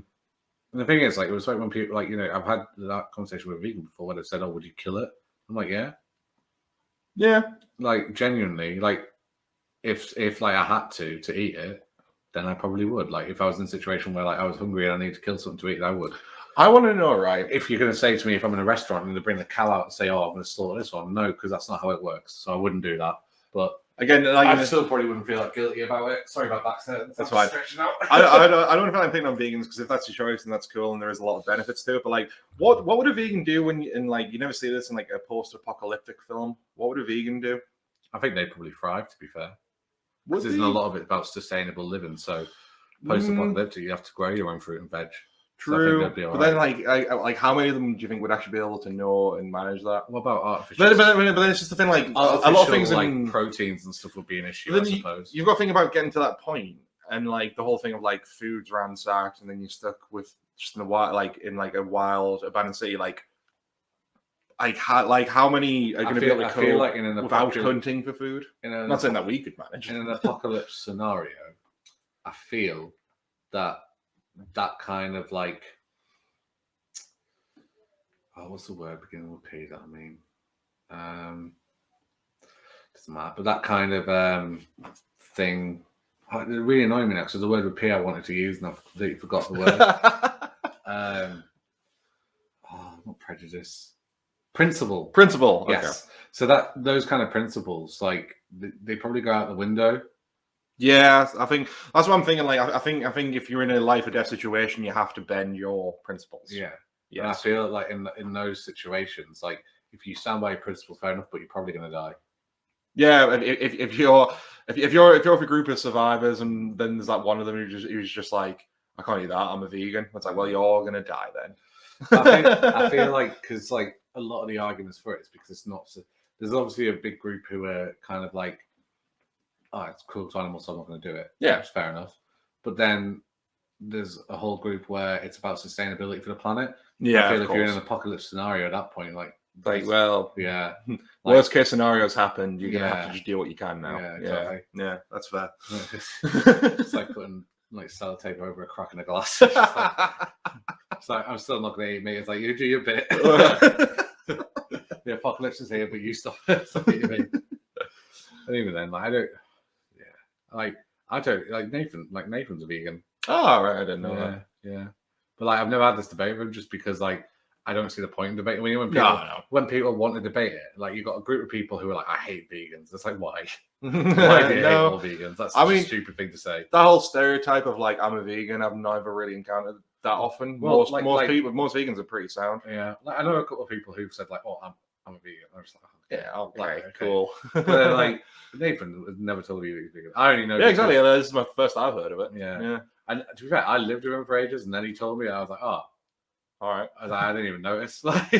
Again, like most of them are pretty cool, and they won't try and push stuff on you. Like the only time I'll have an issue with a vegan is if, like, again, they are that typical I'm a vegan stereotype, and then they're like saying you can't eat meat or trying to stop you from eating meat. And it's like oh, well, you can't do that. That's not my choice. I remember going to Rise when I first moved back up here after university, and I was out with a group of people. We went back to a house, and you really left it. You go back to a house like for after drinks. And you're stuck there. You're like, I wish I hadn't stayed. Mm-hmm. Like, but I'm too far gone to go home now, so I'm just going to stay. And there's about 6 vegans, and they were all having this massive debate with like the 2 other people who were there, and me and this other guy who weren't vegan. Oh, fuck. And they were trying to tell us about the sustainability and why we need to do it. And I'm like, I don't need to do anything. I'm sorry. Like, you drive cars, you do all this. Like, that's equally as bad for the planet. Mm. Like, there's loads of things that we all do that, You've got an iPhone, that's bad for humans. Like, realistically, like there's all that kind of different shit, and I'm just like, I find it almost hypocritical when people die on one hill, and it's like, I will die on this hill to say what I'm doing is good for the planet, but then they do a load of other shit that's really bad for the planet. And I'm just like, realistically, like you're going to try and lecture to me, or just do your little bit that you're doing, for your reasons, your convictions are fine. I'm not going to question those. Like, you do it, that's mint. Mm-hmm. But, and then like they'll go and litter, and I'm just like, you've just been lecturing me, but like I recycle. Well, that's the thing. Like, I mean, like, I think that's what experts have said for a long time. It's like, on the one hand, if everyone did do all this stuff, then obviously the world would be fine. But as long as people are doing their little bit, it's going to account to a bigger picture. Yeah. So, like, again, like let Harry eat meat, he'll clearly turn off plug sockets on a night or recycle. Yeah, and bits like that. That's what I do. Yeah, I'm not shit in the cabin in the woods. I tell you, I did that the other day. No. There was one day where I was out in the middle of nowhere and I really needed a shit and I had a bit of an achy tummy and there was this abandoned shack on the side of the road. So I just went there and I just fucking let it all out. Oh god! And I just had this image. I drove off and I had to use anti-back wipes to wipe my ass. And but I think on the first episode of Young Men Cars, I talked about when I shat in the street. Yeah. Now I'm shatting in the abandoned shack. I drove off, and then I just had this image of this homeless guy coming back later on, and just being like, "Someone shat in my house." And he's like, "The toilet's not there; it's over there." We're not savages. I felt so bad. Hey man, I guess you gotta do what you gotta do. Yeah, it was truly abandoned then. It was full on cow pie as well, man. Yeah, it wasn't good. Was it just like a thing where it just slapped onto the concrete or something? Honestly, like I nearly took off. Well, I think, like as always, we'll wrap up with a bit of LADbible bashing. So, I ask all my guests this question, Harry. What's your thoughts on the LADbible? Oh, it's just wanking it. Like, yeah, they started off sharing from stealing other people's videos and like.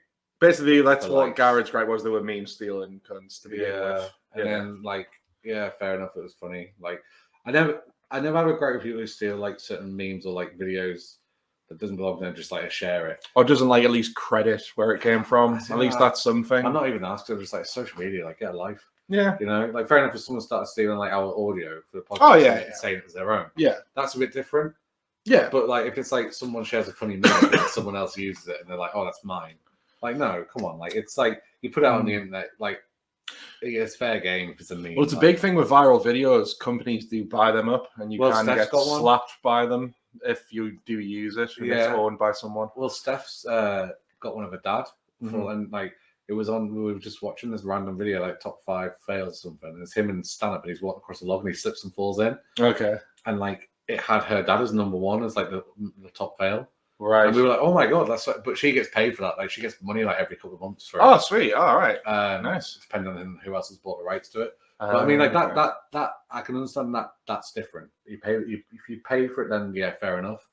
But I feel like, you know, it's just like a meme, like you're getting with like Marvel, anything. Yeah. And someone shares it, I'm going to nick that and use that and post it. Yeah. Because it's funny. Like, I don't have an issue with that. But then LADbible just like, when they started doing that, I was like, yeah, it's all right. And then when they started trying to act like they were legitimate, like, well, it's the fact that they get attention as well. So they get really famous people on and stuff like that. And I'm like, this is out of anyone who actually works with this kind of stuff and who's an actual journalist who actually like works hard to get paid. Yeah, you guys are like the lowest of the low. Like, you're like the Daily Star. If I was like some more, say if like you went from there and worked for like someone like the New Yorker or something.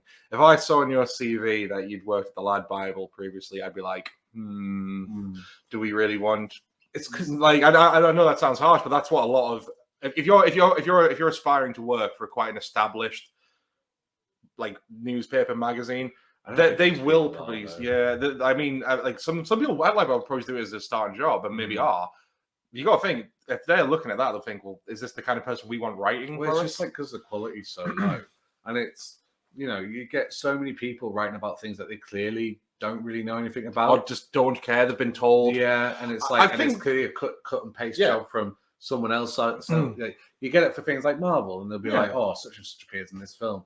And it's like, they talk a little bit about a character, but it's clearly just taken from Wikipedia. Oh, yeah. And then there's typos, there's errors, there's, you know, it's clickbait, and it's massively. You know what I mean? And it's just like, what was funny? There was a point where it's like TMZ. It's just wank. There was a point where there was a sweet 1 or 2 years where they actually were not terrible for if you wanted to get some decent news from them. Yeah. And I feel like they just probably looked at that and went, well, that's not getting us that many views. But this article about something being a game changer, because a lot of things are posted about is a game changer when it's really fucking not.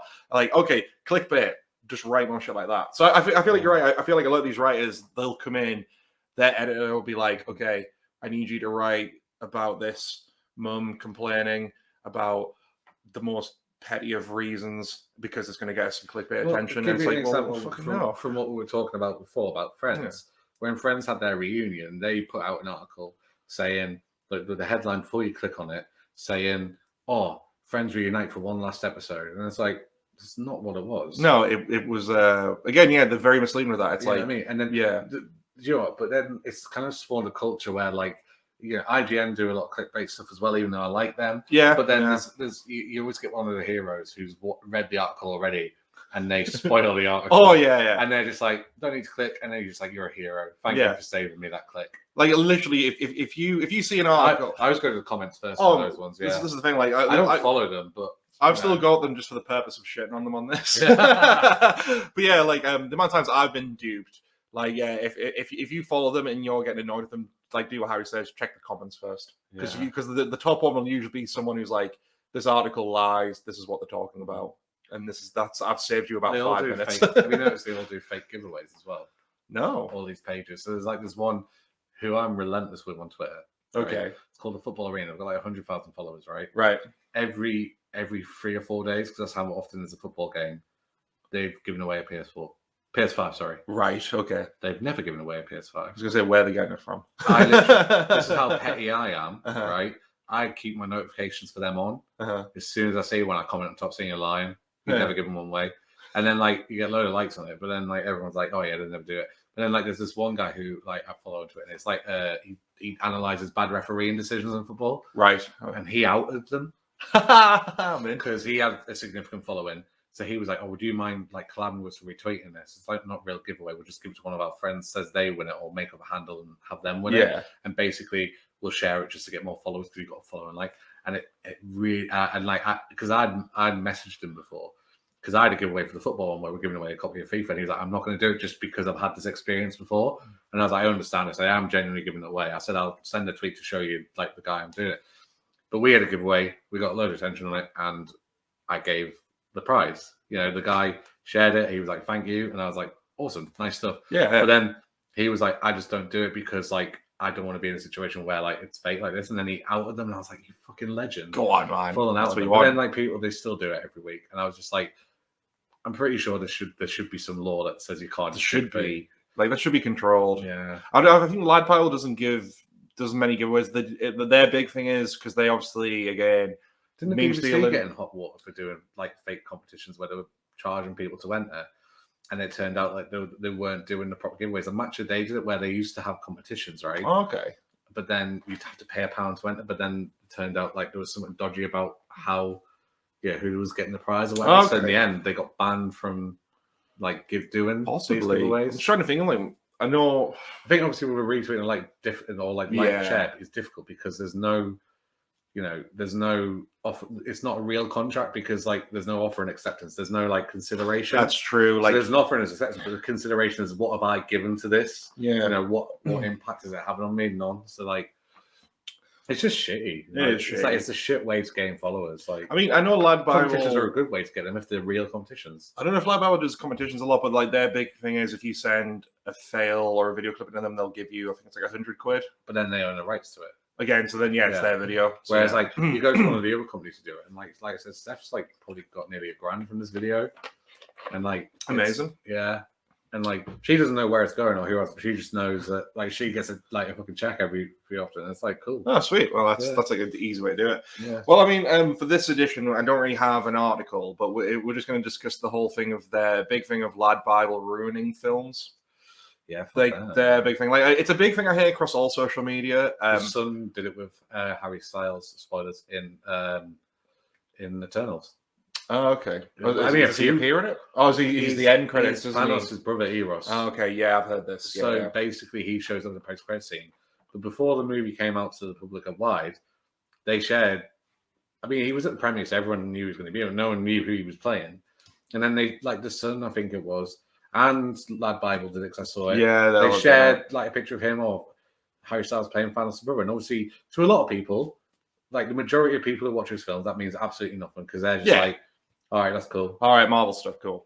Yeah. And whereas, like, for someone like me, like, I know who Eros is. He's Star Fox. I'm very aware of who he is. That's a really big deal for me. And I would not have, I don't appreciate that being spoiled for me. Massively. You know? Well, again, the reason why I brought this one is because, again, going back to what we talked about at the start, we saw Ghostbusters recently, and it was pointed out to me by my girlfriend. A lot of people got pissed off at LADbible because they ruined the ending to that. So spoilers for that. I mean, a lot of people. It's a film where a lot of people are hating it, a lot of people are loving it, depending on if you're a big fan of the franchise. But yeah, it's got really. If you're a fan of the series, I think a lot of people are really touched by the Harold Ramis ghost appearing at the end and the little tribute they did to him. But again, LADbible spoiled that. They just bring him back from dead silence where he's a puppet. Yeah.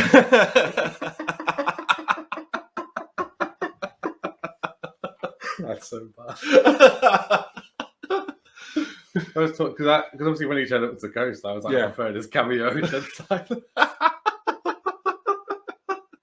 And Steph was like, "Who is he in that?" Because obviously he's de-aged in that, isn't he? Yeah. And in Afterlife he's de-aged, and I was like, you know, the dad who's not really alive. Yeah. I was like, Dead Silence. I was like, that's him.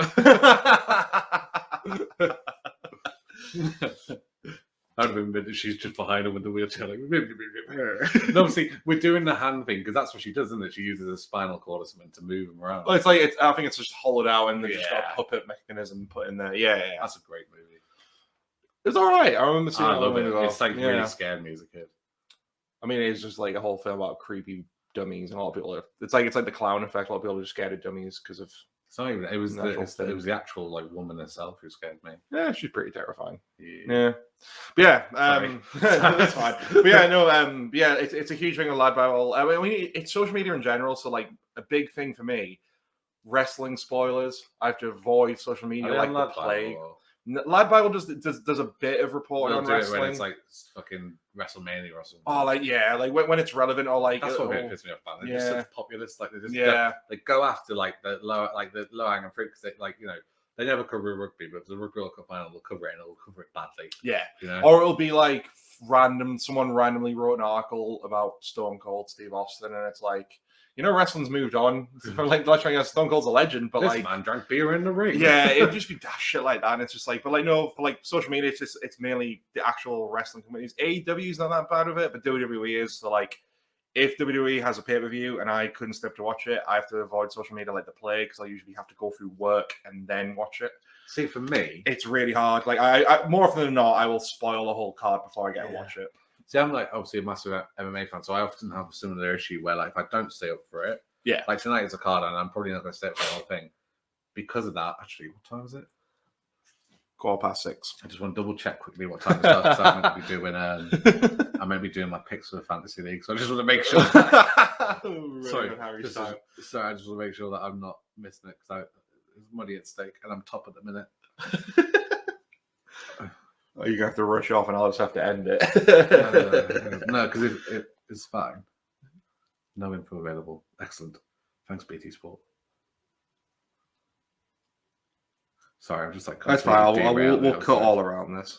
We're basically wrapping up now anyway. It's not on yet, so that's good. I thought something like MMA wouldn't be on to like 1 a.m. They've had a lot of earlier cards recently. It is Saturday, isn't it? Yes.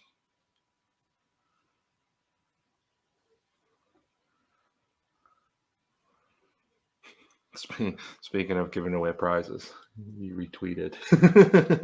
But yeah, but like that's Giacomo legit. That's why I'm like, I'll do that.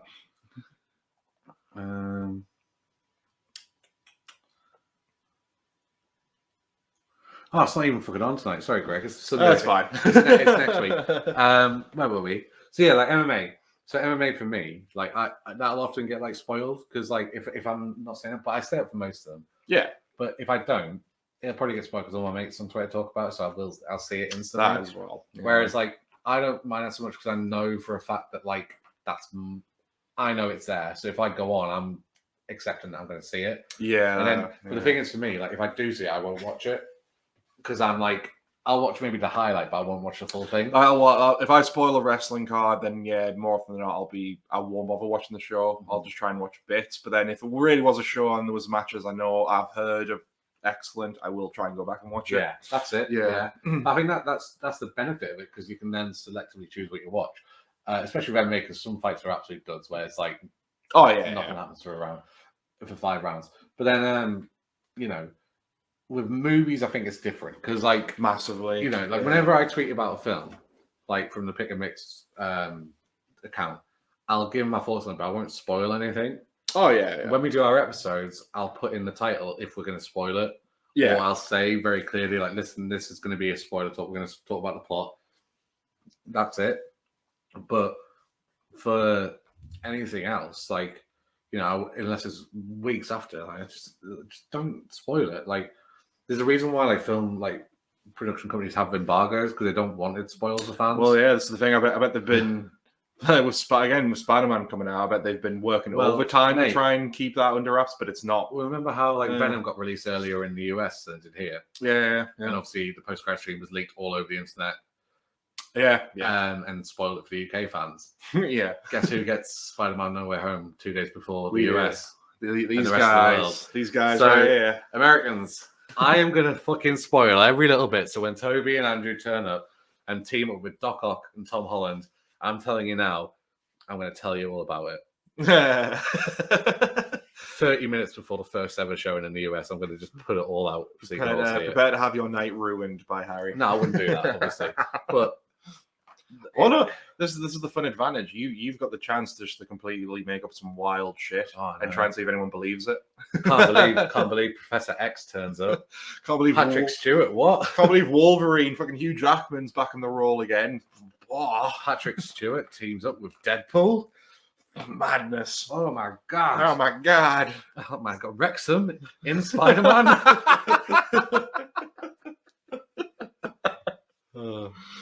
Wait, that boy took a shit in the shed.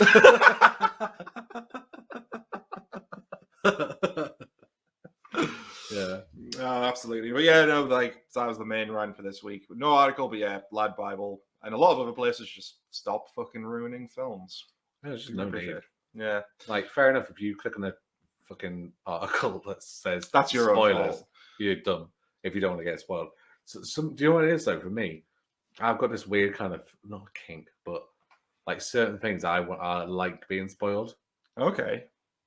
Like, so maybe not Marvel stuff. Well, Marvel stuff that you're very much on about rumors and stuff, though. Yeah, I look at the rumors, but I don't look at the leaks. Ben's very much like Reddit heavy on leaks. Oh, okay. And he's like, I've got a really good one. I'm like, go on, show me. Because I don't, if it's not fully confirmed, I don't mind.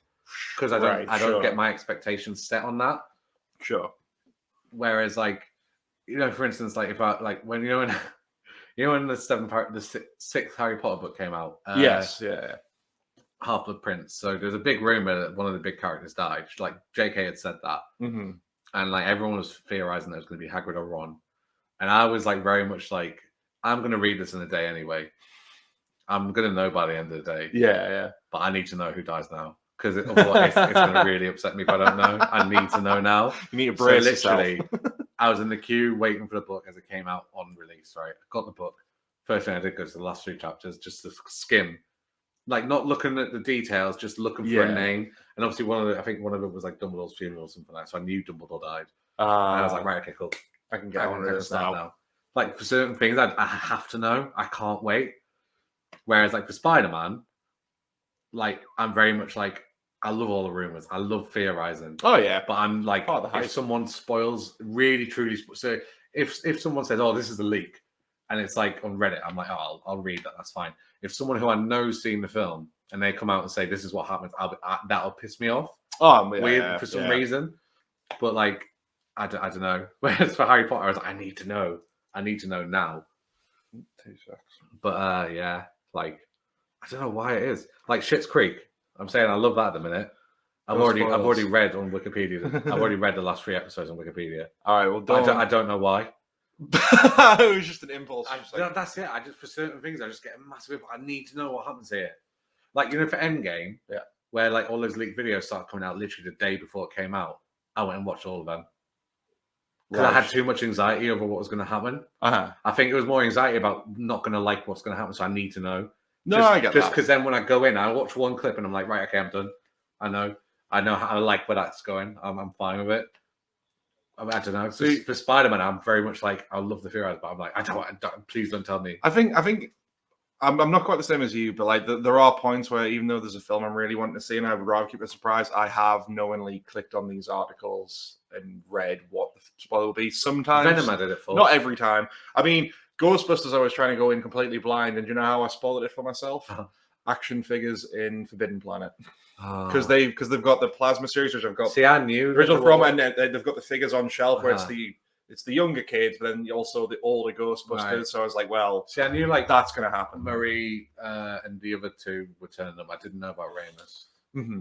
Oh, so Ramus was still a surprise because that was he a was surprise dead. because it was just the free. There's not like a ghost figure of him. Yeah. Which they might do now, but that was a surprise. But yeah, like I knew they were going to show up, but it was still one of those things. Like, well, given Bill Murray's not always been showing the complete love to the franchise over the years, would he come back again? So it was still there's still a bit of mystery. Imagine, right, if like someone at LADbible, because they probably do get access to this kind of shit. Oh yeah, because they've got because they're a news thing that they'll get invited to press junkets, things like that. Right, if they genuinely got to see Spider-Man like on the premiere before everyone else gets to see it, and then they posted something saying like confirmed they're in it.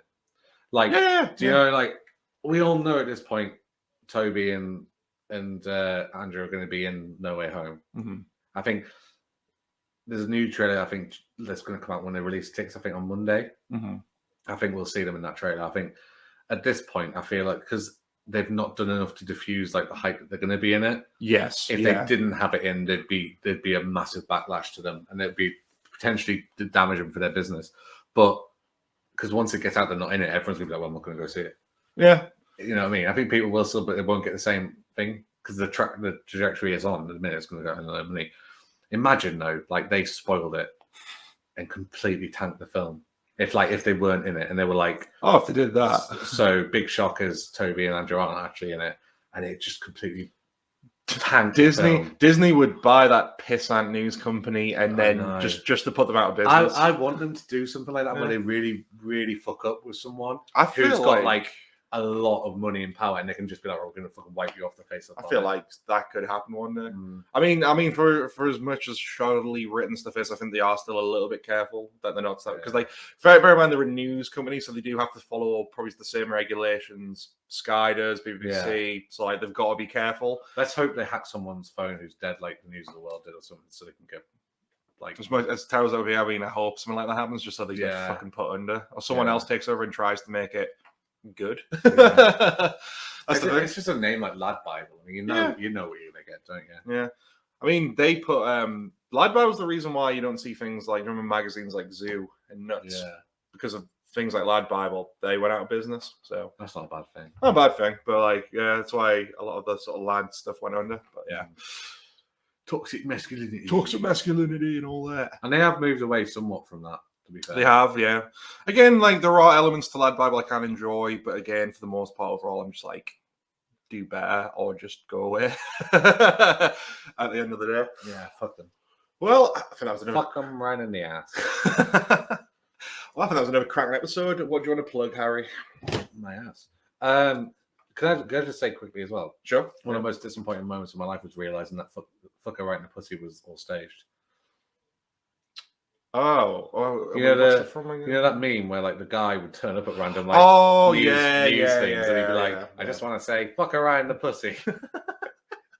I was so upset when I found out that was all staged, and the guy who made a whole documentary on it where he's like, yeah, this has all been fake. Oh right, so the news people put him up to it? No, they weren't real news. Oh, things. okay. It was like all staged. So just like a skit. So it spawned like this whole like culture of people doing it.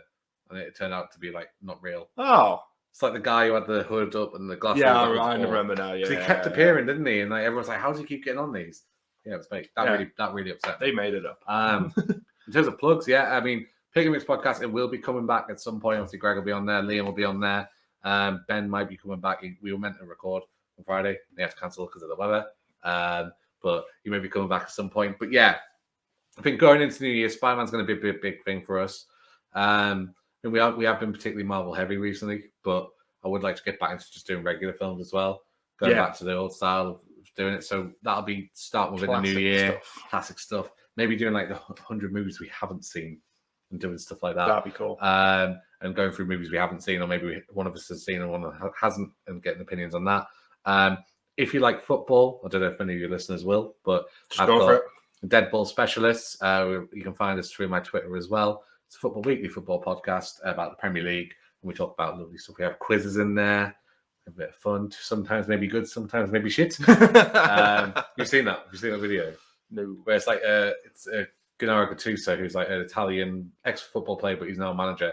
And he was in an interview in Sky, and they were asking him about his recent form. And he's like, sometimes maybe good, sometimes maybe shit. So we have a section where we talk about how sometimes football's good, sometimes football's shit, and we highlight good and bad stories throughout the week, and it's a bit of fun. And that's got Nathan on it, got my mate Scott, and we've got my mate Richard on there as well, and it's a lovely bit of fun. And that's weekly, so you can check that out. Deadball Specialist, and obviously Pick Mix Podcast for your movie needs. A good movies, Liam. Good movies. Not that we've got any releases. Tremendous. And if you want to follow us over here, it's Young Men Yell at Clouds for Facebook, YouTube, and Twitter, and Young Men Yell at Clouds, all one words, no capitals, for Instagram. If you want to follow me for wrestling chat with the rest of my Bear Hug boys, that's the Bear Hug Club podcast, Facebook and YouTube, Bear Hug Club Pod, Instagram, and Bear Hug Club on Twitter. And you can find both these at the website, bearhugpod.wixsite.com/bearhugclouds. Until then, take care, everyone, and goodbye.